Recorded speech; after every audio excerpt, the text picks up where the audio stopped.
Oi, pessoal. Nossa mente é autorreferente. Ela se acredita eterna. Ela tem dificuldade em lidar com coisas que começam e coisas que terminam. Por quê? Porque ela não tem essa referência dentro de si. Acontece que a gente existiu em função dela. No momento em que nós somos gerados, que acabou acontecendo a fecundação do óvulo e vai ser formado o nosso sistema nervoso inicialmente, ali a gente já tem o cérebro e a gente já tem o coração. Ou seja, a partir do momento em que esse cérebro ele começa a existir, nós acreditamos que nós existimos também. E, portanto, nós somos estruturados a partir disso. Ou seja, nós não temos referência de nada que não seja esse modelo, ou que não seja essa referência de existência. Dentro disso, então, o nosso cérebro ele vai se considerar eterno. Por quê? Porque ele não tem a noção do que havia antes dele existir. Ele aconteceu enquanto a gente estava naquele universo netuniano, quando estávamos na nossa vida uterina ainda, aguardando o nosso nascimento. Então essa acaba sendo a única referência que nós temos do que seria um plano espiritual, ou do que seria um plano invisível, não existente, e assim por diante. Porém, o que acaba acontecendo é que o universo ele é mecânico. Basta a gente olhar a órbita dos planetas, as questões relacionadas aos movimentos espaciais, as constelações, os cometas, os gametas e coisas desse tipo. E a gente vai perceber que o universo ele vai funcionar dentro de uma mecânica. Ou seja, tudo vai sendo um movimento magnético e previsível, que de uma certa maneira acaba regendo toda a existência cósmica. Conosco acaba sendo a mesma coisa. Nós vivemos dentro de um corpo previsível, onde a gente precisa respirar, onde a gente precisa se alimentar, onde o alimento ele é processado no aparelho digestivo, depois ele vai ser utilizado aí para vitalizar o nosso organismo através da circulação, dos processos químicos e assim por diante. Existe uma lógica de funcionamento orgânico, ou seja, o nosso corpo também acaba seguindo essa mesma mecânica.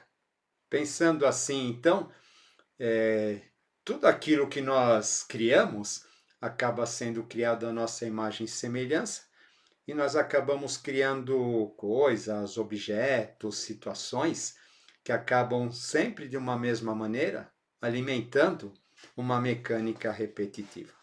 Tudo existe dentro de uma programação, tudo existe dentro de uma suposta previsibilidade.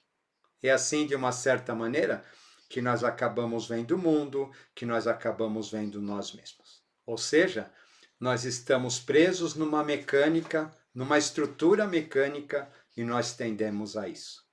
Porém, por trás de tudo isso, nós sabemos que existem consciências, existem outros valores para nós ainda incompreensíveis, mas que felizmente a gente já está começando a perceber, que de uma certa maneira também estão sendo regidos por uma lei, por uma regra universal, que também é mecânica, mas que, de uma certa maneira, acabam transcendendo essa mecânica, acabam transcendendo as limitações que essa forma manifestada acaba nos impondo e acaba lhes impondo.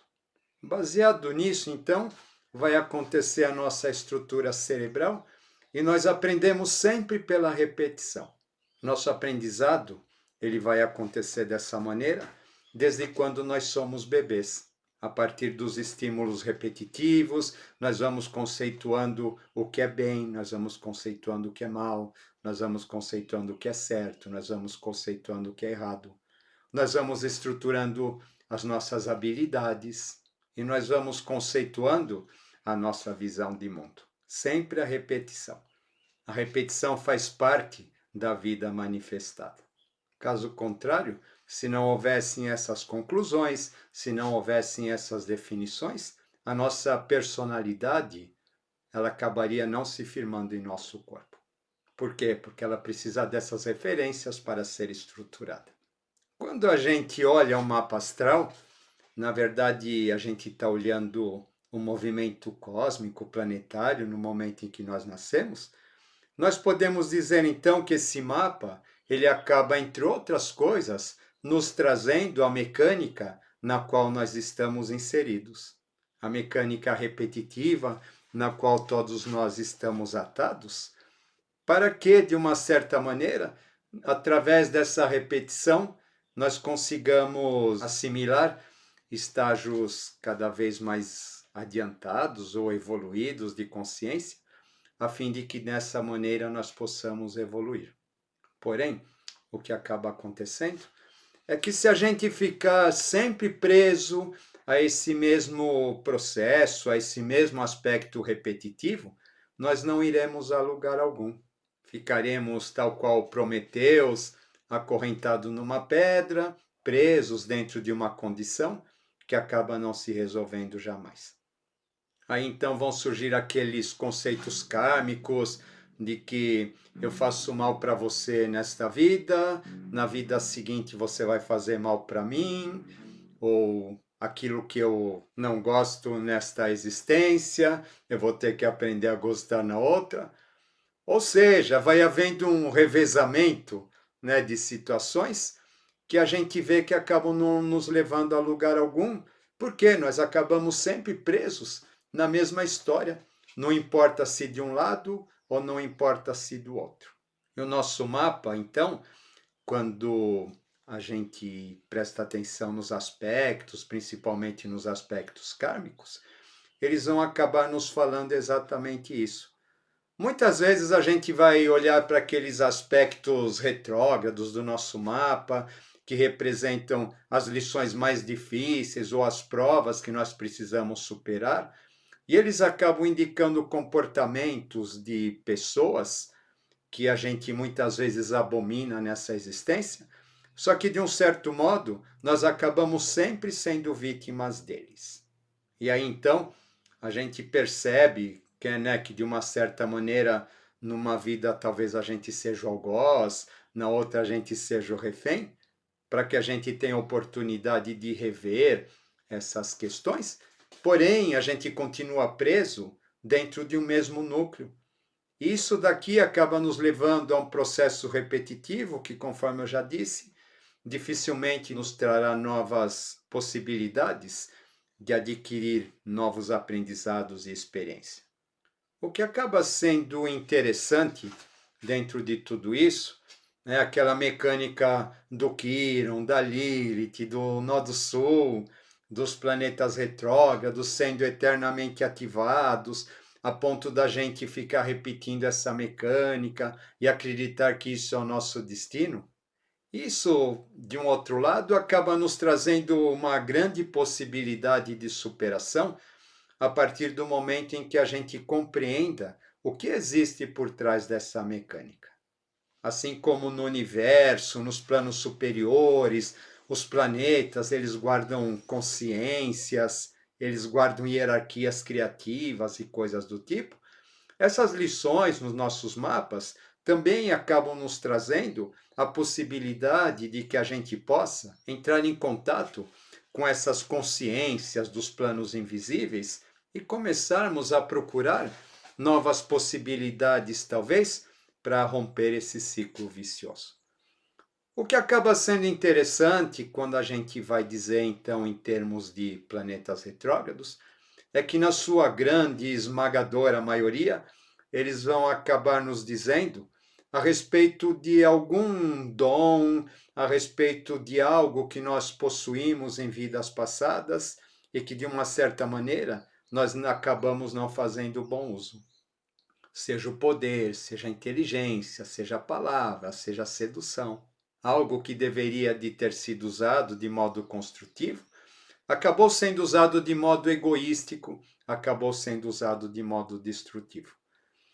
Eu gosto muito de um exemplo para explicar isso, que é aquele que eu já disse talvez no canal, mas vale sempre a pena a gente repetir, diz a respeito do fato da gente ter tido um automóvel numa vida passada, ter sido um exímio motorista, porém a gente ter feito mau uso desse automóvel. O que acaba acontecendo é que nessa existência, então, a gente vem sem automóvel, porém aquele dom de exímio motorista que a gente teve, a gente não perde, mas a gente precisa do automóvel para que a gente saiba que a gente tem, para que a gente possa manifestá-lo. Então, o que vai acabar acontecendo nessa vida, a gente vai ser o entregador de automóvel. Eu vou pegar o automóvel da fábrica e vou entregar para a pessoa que comprou. E nesse caminho, enquanto eu estou dirigindo, enquanto eu estou fazendo essa entrega, o que acaba acontecendo é que aquele dom de motorista que eu tinha em vidas passadas, ele se manifesta. Porém, ele não está disponível para mim. Ou seja, para que eu possa vivenciar aquilo, então, eu preciso ficar essa existência toda entregando carros da fábrica para a pessoa que comprou. O que acaba acontecendo, então, esses planetas retrógrados, eles vão nos dizer exatamente isso. Eles vão nos dizer a respeito de uma dívida, a respeito de algo que eu preciso pagar de uma certa maneira, um pedágio, alguma coisa assim, mas que talvez muitas vezes eu não tenha a capacidade de achar que eu tenho esse dom, que eu tenho essa percepção que ele acaba nos propondo. Ou seja, é algo que eu não vejo em mim, mas a partir do momento que eu tomar alguma atitude em relação a isso, a partir do momento em que eu me doar, a partir do momento que eu me entregar em função de algum trabalho, de algum ideal voltado ao coletivo e voltado à humanidade, aí então ele acaba se manifestando. Fora isso, a gente acabará não tendo a experiência, a gente acabará não tendo a oportunidade de realizar. E aquela dívida, talvez, que ele representa, ficará pendente para que ela possa ser resgatada em outras existências. O que, de uma certa maneira, acabará realimentando o processo repetitivo do qual nós estamos falando. Ou seja, os planetas retrógrados vão nos dizer a respeito de algo que nós precisamos doar, e uma vez aceito esse desafio, então, nós conseguimos quebrar de uma certa maneira esse movimento mecânico no qual nós estamos presos. Mas para isso é necessário que nós tenhamos fé. Quando eu faço os atendimentos aqui, a gente acaba esbarrando nos aspectos retrógrados. É interessante, então muitas vezes a pessoa ela fez mau uso da escrita, ela fez mau uso de dons artísticos, ela fez mau uso do seu poder de sedução, ela fez mau uso da espiritualidade que possuía. Agora então, tudo isso acaba lhe sendo negado, os reconhecimentos que tudo isso geraria e que de uma certa maneira traria uma gratificação ao nosso ego personalístico, tudo isso acaba nos sendo negado.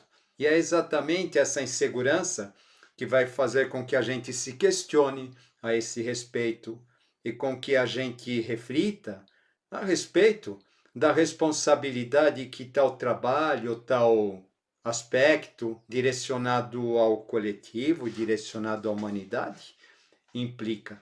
E dessa maneira não nos tornemos mais um charlatão, mais um falso profeta ou coisas desse tipo.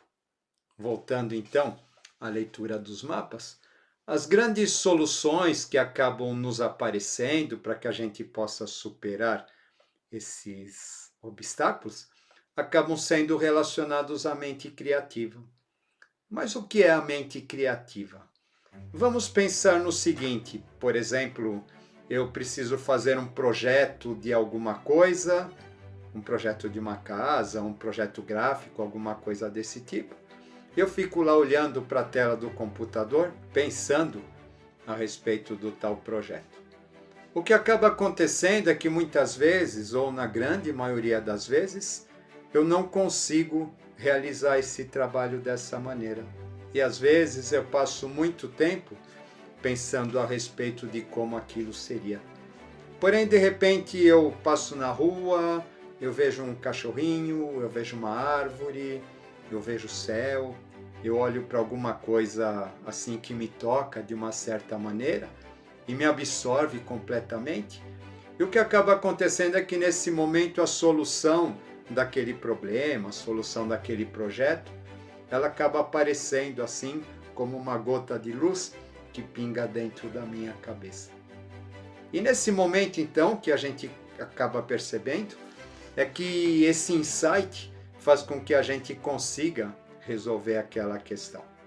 Acredito que isso seja alguma coisa que tenha acontecido para muitas pessoas, porque eu costumo dizer assim, é como se a gente tivesse um problema e a gente está tão preso no problema a ponto de esquecer de pensar na solução.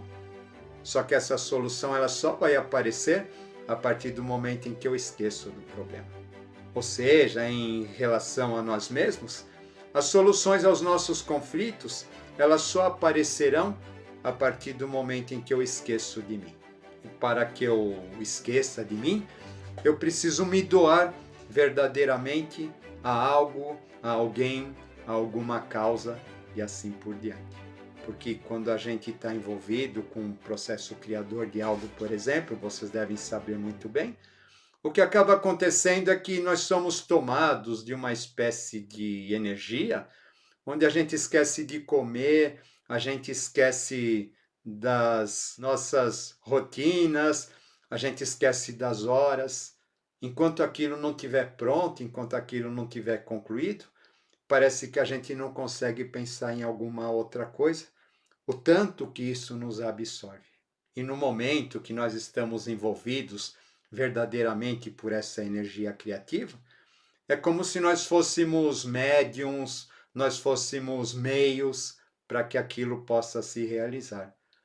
E vocês percebam, né, que se no momento em que a gente está imerso dentro de um processo desses, a gente acionar a nossa mente, e a nossa mente ela fica questionando, ela fica tentando direcionar, esse processo ele acaba sendo interrompido imediatamente. Ou seja, o processo criativo, a mente criativa, ela não aceita intervenção da mente mecânica. Por quê? Porque a mente mecânica ela é previsível e a mente criativa está lidando com o imprevisível. Ela vai nos trazer uma nova possibilidade de alguma coisa que nós nunca havíamos percebido, que nós nunca havíamos pensado em relação a um problema, em relação a uma questão que nós sentimos necessidade de resolver. Porém, o que acaba acontecendo é que uma vez que a gente chegue a tal conclusão, isso daí para nós acaba virando uma espécie de regra, e as regras então, elas acabam sendo incorporadas pela nossa mente mecânica e nós passamos a repeti-las. Passamos a repeti-las sempre, acreditando que aquilo talvez seja criatividade ou algo do tipo, porém, que não passa da cristalização de algo que acabou sendo incorporado pela nossa mente racional. Isso vai acabar acontecendo com tudo. Nós temos então um momento em que nós temos contato com essa mente criativa, nós temos contato com esse imprevisível, nós temos o contato com esse insight, que acaba nos dando a oportunidade de reestruturar, de transformar, de modificar as coisas aqui no nosso plano, mas nós não conseguimos viver ou nós não conseguimos ficar muito tempo nesse plano do insight, nesse plano criativo, nesse plano que acaba nos conectando com a mente criadora de uma certa maneira, e acabamos sempre voltando para as nossas condições mentais comuns, porém eu acredito que a gente acaba voltando acrescido daquela experiência. E esse ser acrescido dessa experiência acaba sendo algo fundamental, porque vai acabar nos servindo de base para que a gente possa se arriscar em viver outras experiências semelhantes em outras situações. Mas para isso é necessário que a gente tenha um canal de entrega para que essa manifestação ela possa verdadeiramente acontecer. E essa entrega pode ser cuidando da família, cuidando dos filhos, cuidando de animaizinhos de estimação, ensinando, viajando, transmitindo para os outros tudo aquilo que nós aprendemos. Isso vai depender muito do mapa de cada um. Mas todos nós, de uma certa maneira, temos essas cobranças para que a gente possa, uma vez realizando esse exercício de doação, possamos, de uma certa maneira, eu não diria que a gente se liberta da nossa mecanicidade, mas a gente acaba vivendo ela em oitavas cada vez mais superiores, até que finalmente nós sejamos levados para uma outra experiência, num outro contexto, numa outra situação.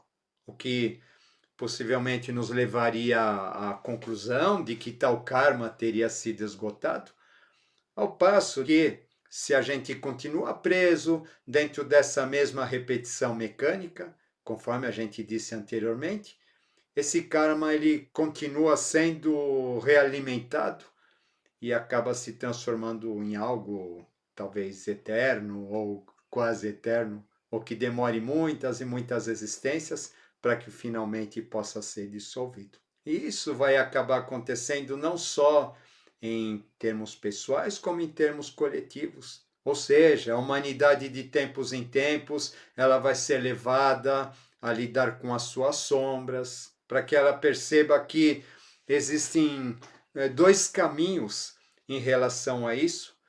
Ou a gente reforça aquele comportamento egóico, previsível, instintivo, ou a gente parte então para outros caminhos mais humanísticos, mais humanitários, envolvidos talvez por uma causa muito maior do que nós mesmos, a ponto de nos esquecermos de nós.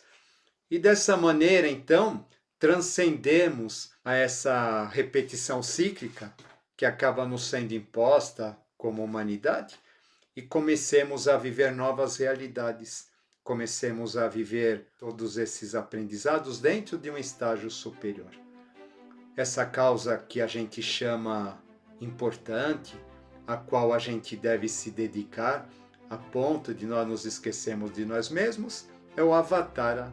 E esse estágio superior de existência, ao qual me referi, seria a chamada Nova Era. Só que lembrando que esse Avatara não é uma personalidade, não é alguém que a gente vem para seguir, que a gente vem para fazer tudo direitinho conforme ele manda, que vai nos trazer uma cartilha de comportamentos e coisas desse tipo, que vai nos trazer um pensamento para que a gente fique repetindo. Ou seja, algo que, se acontecer desse modo, acaba de certa maneira reforçando a nossa mente mecânica e não nos colocando em contato com a nossa mente divina, mas sim algo que nos traga desafios a ponto de que a nossa mente criativa ela seja estimulada, a nossa mente criativa ela seja ativada. E o milagre da manifestação da consciência divina dessa maneira vai se perpetuando mais uma vez. Fica aqui então mais um tema para a gente pensar. Espero que vocês tenham gostado. Vamos que vamos, mente livre, coração leve e até a próxima.